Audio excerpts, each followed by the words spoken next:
How's it going, Johnny? We're live. Hey, I didn't know what we were doing. I didn't know what we were doing. Welcome into the PHNX Cardinals halftime show. I'm Johnny Venerable. He's Saul Bookman. I've had too much eggnog, apparently, and I was lulled to sleep by the Arizona Cardinals' lack of offense. And Mr. Bookman, thank you so much. We got Bo Brock, Howard Balzer live at State Farm Stadium. And listen, I know a lot of Cardinal fans want to bury this team. Some are rooting for losses. It's great to see at least a spirited defensive effort, and then offensively, you're kind of getting what you thought from Trace McSorley, but not the embarrassment I think a lot of people thought, Saul. No, I mean, also the Tampa Bay Buccaneers are a train wreck. They're just lucky bad. that they're surviving in the South. That's the only reason why they're even relevant right now. You know, old man River over there throwing the ball around, throwing picks left and right. So, yeah, not a good first half for both teams. The defense, you're right. The defense is balled out. They're doing everything you could possibly ask for them, as has been the case in multiple other times this year. It's just the offense. Can they put a couple? It feels like all they have to do is put like maybe one or two drives together. They might win this thing. I don't know. It's definitely within the realm of possibility. Doesn't it feel like one of these two teams is going to make a fatal mistake offensively, and we're going to get a defensive touchdown in the second half? That's what it feels like. Because I mean, like, with the way the Cardinals defense is playing, like, I thought Marco Wilson had a chance to take that pick back. You know, Tampa they look like the Cardinals.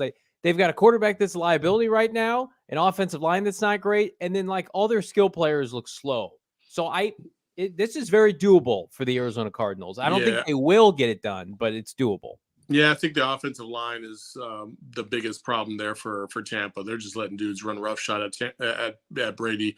Yeah, Brady had a couple open receivers. He just keeps getting hit left and right. So, and for Trace McSorley, honestly, listen, Trace, the only thing I need from you is just to give D-Hop a couple passes so my fantasy team doesn't fall in epic fashion after having such a big lead yesterday. So, listen, I think overall you're comfortable with McSorley and what he's been doing because you expected what he's been doing.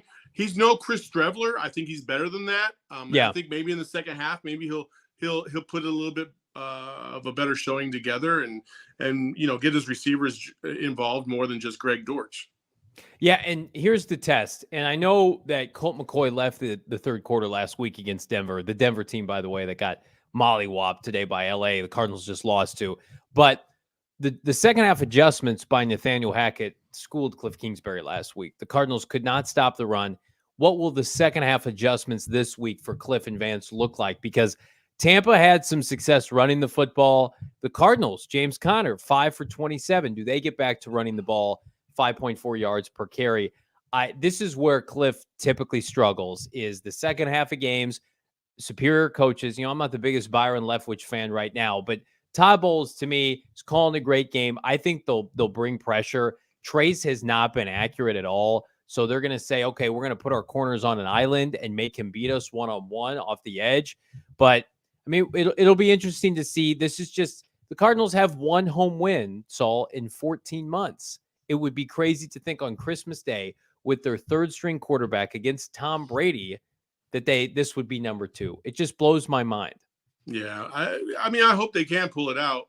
Listen, I kind of feel like the players. You know, I want to win. I don't really care about the drafts, you know, slots, and I know people do, and obviously that's to our benefit if that happens. But I know these players care, and they want to try and win this game. The defense has shown that they're flying all over the field trying to make plays, and I think the offense again. Listen, for Kliff, it's. What has ailed him is his ability to get players involved schematically. Yeah. And right now in the second half, you have to get your two big playmakers at the wideout position involved in Hollywood Brown and D-Hop. They don't even have a catch yet. That's a problem. You got to get those two guys involved. So hopefully in the second half that he can find a way to get them involved. I don't care. Listen, I've been vehemently opposed to the screen pass, but at some point, you got to throw the ball just to get him a touch because D-Hop's had opportunities. That downfield ball should have been a touchdown if McSorley doesn't throw it 5 yards out of bounds. You know I know. So definitely feels like if Kyler Murray, maybe even Colt McCoy were playing, the Cardinals would win this game.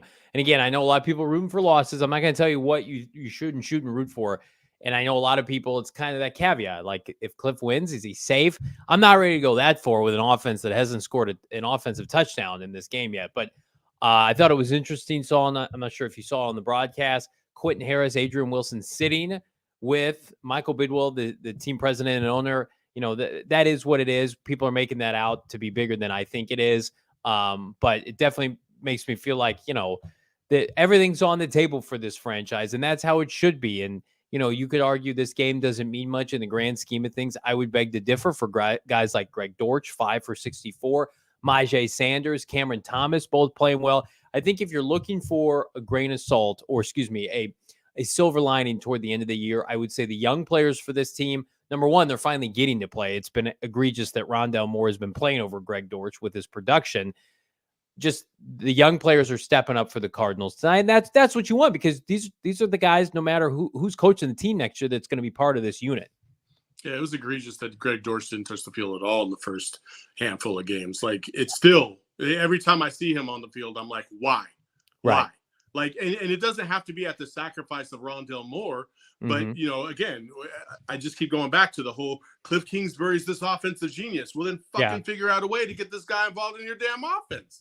You know, AJ Green's over here freaking pulling down 18 catches for the whole year. You mean Greg Dortch can't do that by himself? Yeah, come on, man. So in the second half, what I'm looking for is the Cardinals to incorporate the run a little bit more. But again, I don't care if it's slants, drag routes, screen passes, whatever you got to do. You got to get the ball into Hollywood and D-Hop's hands and see if they can make some magic on the edge.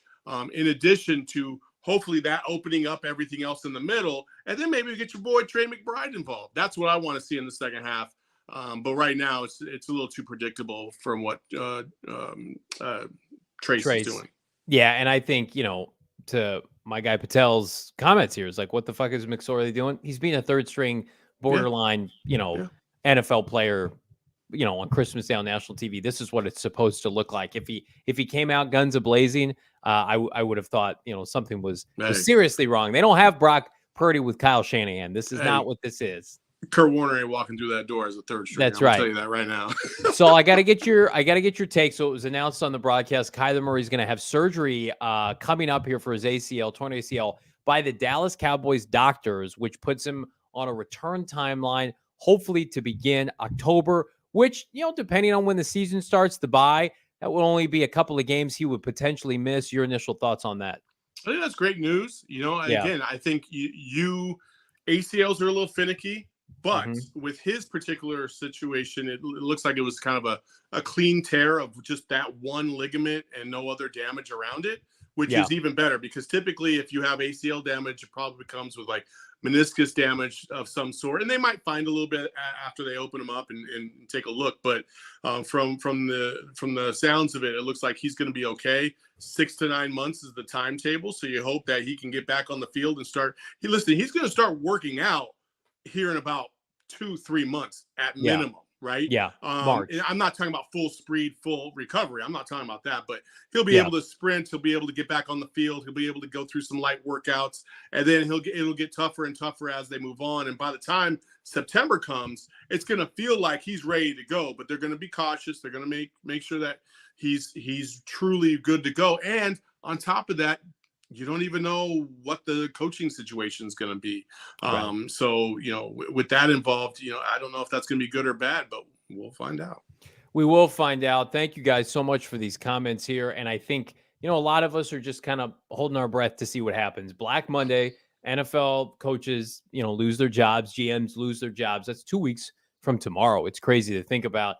And again, I know a lot of people openly kind of rooting for Kliff Kingsbury to be let go. I happen to think that it's in the best interest of the Cardinals to move on. I don't know what a win tonight would do for that, but I do for the confidence of the young players on this team, for the confidence of, the veterans. I mean, guys, you watch J.J. Watt right now. You tell me that guy doesn't want to win.